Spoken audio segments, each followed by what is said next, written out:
नमस्कार दोस्तों, आप सभी का विक्टेड स्वागत है। कैसे हो आप सभी। ये वीडियो बहुत ही खास होने वाली है क्योंकि इस वीडियो में मैं अब आपसे शेयर करने वाला हूं जॉब प्रोफाइल जो भी आईटीबीपी में ट्रेड्समैन भर्ती होने वाले हैं। चाहे आप किसी भी तरह के ट्रेड्समैन हो, चाहे बार्बर हो, चाहे सफाई कर्मचारी हो, चाहे आप ये कुक में हो, चाहे किसी भी पोस्ट में आप सही जा रहे हो, कॉबलर में जा रहे हो, किसी भी ट्रेड्समैन की पोस्ट पे जा रहे हो, तो इसकी जॉब प्रोफाइल क्या है।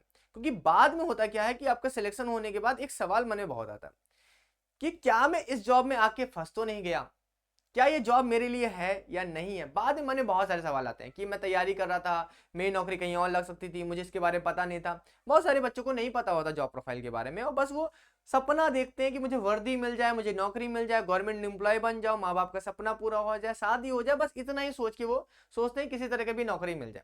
मगर जब आप उनको रियलिटी पता चलती है, उनको काम पता चलता है, तो थोड़ी सी घबराहट होती है, फिर टेंशन होती है। तो उन टेंशन से बचने के लिए आज ही आपको सारी सच्चाई बताने वाला हूं, सब कुछ खोल के बता दूंगा। ठीक है, चलते हैं वीडियो को स्टार्ट करते हैं। वीडियो अच्छी लगी वीडियो को लाइक कीजिएगा, चैनल को सब्सक्राइब जरूर कीजिएगा। और साथ ही साथ आप सभी को बता दूंगा कि अगर आपको सिलेक्शन लेंगे तभी तो जॉब प्रोफाइल के बारे में पढ़ने से मतलब है ना। तो यहाँ पर आपको सिलेक्शन लेने के लिए फिजिकल तो आप निकालोगे, उसके बाद रिटर्न की तैयारी भी करना जरूरी है। तो रिटर्न के लिए हमारा पाइनियर बैच आपको मिल जाएगा, एनिमल ट्रांसपोर्ट के लिए एनिमल ट्रांसपोर्ट का बैच मिल जाएगा, रेडियो बैच मिल जाएगा, टेलीकॉम के लिए कांस्टेबल, किचन सर्विसेज के लिए अन्नपूर्णा बैच मिल जाएगा, आईटीबीपी ट्रेड्समैन के लिए बैच मिल जाएगा जहां पर आपको टेलर, कॉबलर, बार्बर, सफाई कर्मचारी, गार्डनर, हर तरह का आप सभी को मिल जाएगा। ठीक है, बढ़िया बैच है। आप इस नंबर पे क्यूरीज कोई भी सवाल है तो इस नंबर पे व्हाट्सएप कर सकते हो, 7311199132। इस नंबर पे व्हाट्सएप कर सकते हो। कोई भी समस्या, हमारे एप्लीकेशन को डाउनलोड कर सकते हो, द विक्टेड एप्लीकेशन प्ले स्टोर मिल जाएगा और जुड़ सकते हो। सारे कोर्सेज के प्राइस आपको 299 में मिल जाएंगे। बहुत ही अफोर्डेबल है भाई, इतने में सिलेक्शन हो जाएगा। 60-70 हज़ार रुपए की सैलरी आपको मिलने वाली है बस 299 में। बस आपको जुड़ जाना है बैच में, अपनी तैयारी शुरू कर देना। ठीक है, अब चलते हैं जॉब प्रोफाइल के बारे में। देखो, जॉब प्रोफाइल में सबसे पहले बच्चों का सवाल यही रहता है कि सैलरी कितनी मिलेगी। देखो, सबसे पहला सवाल होता है कि सैलरी कितनी मिलेगी। ठीक है, देखो सैलरी आप सभी को पता है कि अब 8 पे कमीशन आ चुका है। 8 पे कमीशन आ चुका है तो मेरे भाई बहुत अच्छी सैलरी आप सभी को मिलने वाली है। क्योंकि जहां पर जिसकी 30,000 सैलरी थी वो 40,000 पहुंच जा रही। बहुत अच्छा आपको यहाँ पर हाइक देखने को मिलेगा। डीए बढ़ रहा है तो बहुत सारी सैलरीज में आपको हाइक देखने को मिलेगी। तो सैलरी अगर आप स्टार्टिंग में जाओगे तो 40 to 45 प्लस आप सभी को सैलरी मिल जाएगी। अगर एरिया पे भी डिपेंड करता है, ये कि कहाँ पर रिस्क अलाउंस मिल रहा है, कि बहुत जगह रिस्क अलाउंस आपको 17-17 हज़ार रिस्क अलाउंस ही मिल जाते हैं। तो उस तरह से सैलरी वहां पर हाइक हो जाती है। नॉर्मल एरिया में, कहीं सॉफ्ट एरिया में तो सैलरी उस तरह से कम हो जाती है। ठीक है, सैलरी वगैरह। उसके बाद दूसरा आप सभी को सवाल रहता है कि सर सैलरी तो अच्छी हो गई है, फिर उसके बाद फैमिली वाला मैटर होता है कि फैमिली सर रख सकते हैं कि नहीं रख सकते। देखो, फैमिली रख सकते हो मगर ट्रेनिंग सेंटर पे तो नहीं रखोगे, यहाँ पर ट्रेनिंग करने जाओगे तो नहीं रखोगे। बात है, फैमिली आप रख सकते हो, फैमिली क्वार्टर मिल जाते हैं, ऐसी बात नहीं है, आप लोग के लिए भी अवेलेबल होता है, मगर सब जगह अवेलेबल नहीं होता। कहीं कहीं पर आपको बाहर परमिशन भी मिल जाती है, बाहर भी रूम लेकर रह सकते हो, कोई दिक्कत नहीं, फैमिली हो जाती है। ठीक है, तो फैमिली बहुत बड़ा इशू नहीं है, आप रख सकते हो, कोई बड़ी बात नहीं है। ठीक है, उसके बाद हम यहाँ पर बात कर लेते हैं। ये चीज हो गया आप सभी का, सैलरी हो गई, फैमिली हो गई। उसके बाद सबसे बड़ा सवाल आता है कि सर स्टडी के लिए टाइम मिलता है कि नहीं मिलता। देखो, स्टडी के लिए टाइम मिलता नहीं, निकालना पड़ता है। जैसे कि अभी आप टाइम निकालते हो कि नहीं निकालते हो अपने लिए, वैसे वहां पर भी आपको टाइम निकालना पड़ेगा। आपको जब समय मिले आप पढ़ो, या तो फोन चलाओ, या बात करो, या पढ़ो, आपके पास ही, आपके ऊपर डिपेंड करता है। तो भाई ये आपके ऊपर डिपेंड करता है। कोई ये कहे मुझे पढ़ने का टाइम नहीं मिलता तो वो झूठ कह रहा है। टाइम मिलता है मगर उस टाइम में वो कुछ और काम करता है, घर पे बात कर रहा है, फोन चला रहा है, यूट्यूब देख रहा है, इंस्टाग्राम देख रहा है। तो स्टडी का टाइम मिलता है मगर वो आप पे डिपेंड करता है भाई। ठीक है, उसके बाद यहाँ से आपका सैलरी हो गई, फैमिली हो गई, स्टडी हो गई। उसके बाद यहाँ पर प्रमोशन की बात कर लेते हैं कि सर प्रमोशन कैसे होता है। देखो, प्रमोशन ये होता है ट्रेड्समैन में, क्या होता है, प्रमोशन में काफी टाइम लग सकता है। जैसे टेलर हो गया, कॉबलर हो गया, सफाई कर्मचारी हो गया, कुक हो गया, प्रमोशन में काफी टाइम लग सकता है। मगर आईटीबीपी और फोर्सेस की, पैरामिलिट्री फोर्सेस की एक पॉलिसी होती है, वो होती है हमारे पास एमएससीपी। ये एक पॉलिसी होती है, 3 टर्म्स में आपको क्या देती है, सैलरी हाइक देती है। जैसे आप जिस दिन से ज्वाइनिंग करोगे उसके 10 साल में आप सभी को क्या होगा, आपका ग्रेड पे चेंज कर देंगे। जैसे कि मान लीजिए अभी आप 2100 ग्रेड पे भर्ती होगे, तो 10 साल बाद आपका ग्रेड पे जो है वो 2400 ग्रेड पे हो जाएगा। फिर अगले 10 साल बाद आपको दूसरा ग्रेड पे दे देंगे। अगर प्रमोशन नहीं हुआ फिर भी ग्रेड पे आपका चेंज होगा ही। ठीक है, तो आपका 2800 ग्रेड पे हो जाएगा। फिर आपको तीसरा एक ग्रेड पे चेंज कर देंगे, जो आपका हो जाएगा मेरे भाई, अब 2800 के बाद सीधा आपका 4200 ग्रेड पे हो जाएगा। तो सीधा आप यहां पर देख रहे हो कि यहां पर ग्रेड पे चेंज कर देंगे, भले आपका प्रमोशन हो या ना हो, आप ग्रेड पे चेंज कर देंगे। और अभी आपको पता है कि एक नई पॉलिसी आई है कि आपकी रिटायरमेंट से पहले पहले आपको एक नई रैंक दी जाएगी, 1 महीने के लिए आप उस रैंक पे रिटायर हो गए। अगर आप कांस्टेबल हो तो हेड कांस्टेबल भी रिटायर हो गए, हेड कांस्टेबल हो तो आपका एएसआई पे रिटायर हो गए, अगर एएसआई हो तो सब इंस्पेक्टर पे रिटायर हो गए, सब इंस्पेक्टर हो तो इंस्पेक्टर पे रिटायर हो गए। तो इस तरह की रैंक अप करने वाला भी है। मगर यहाँ प्रमोशन के लिए कोई फिक्स टर्म्स नहीं कह सकते कि 10 साल में प्रमोशन हो जाएगा, 15 साल में।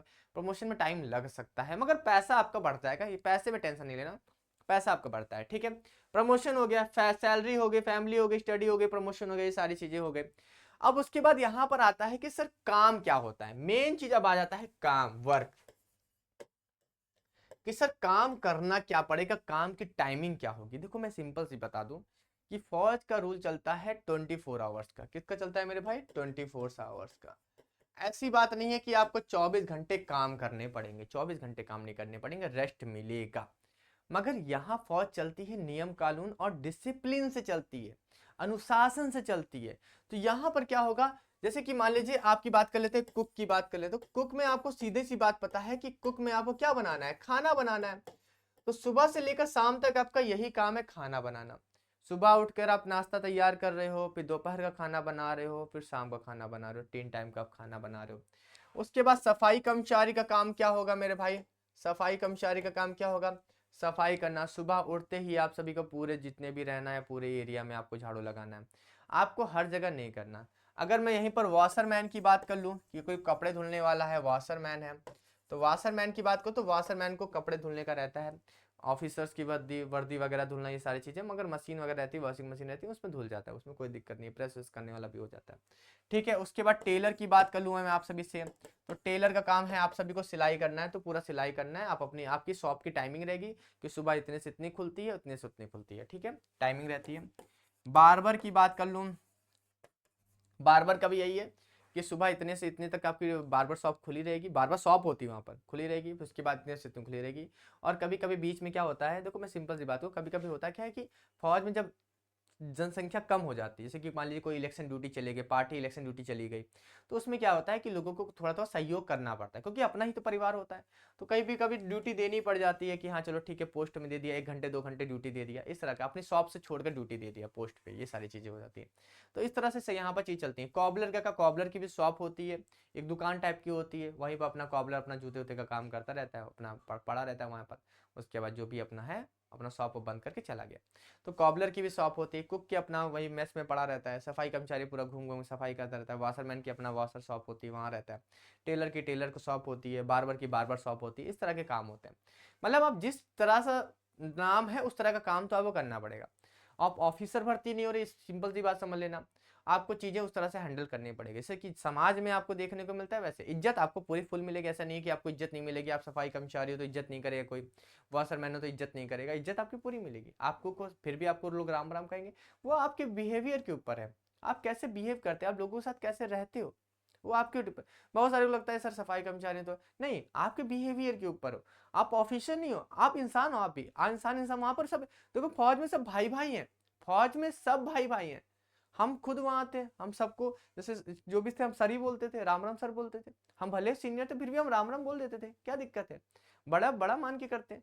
तो इसमें कोई ऐसा नहीं छोटा बड़ा ऐसा कुछ भी नहीं होता फौज में। मगर ठीक है सीनियरिटी जूनियरिटी चलती है वो ठीक है, मगर फिर भी कोई बहुत बड़ी दिक्कत नहीं होती कि यार बहुत बड़ी अपमान की बात होती है, ऐसा नहीं है।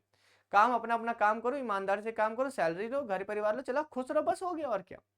ज्यादा सोचोगे विचारोगे तो टेंशन होगी, बस इतनी सी बात बोल रहा हूँ, ठीक है। तो बाकी टेंशन लेने वाली बात नहीं है, सैलरी वाली बढ़िया मिल जाएगी आप सभी को, फैमिली के साथ स्टडी का टाइम आपको मिलता है। अब यहाँ पर आता है सर कि आगे हम क्या कर सकते हैं।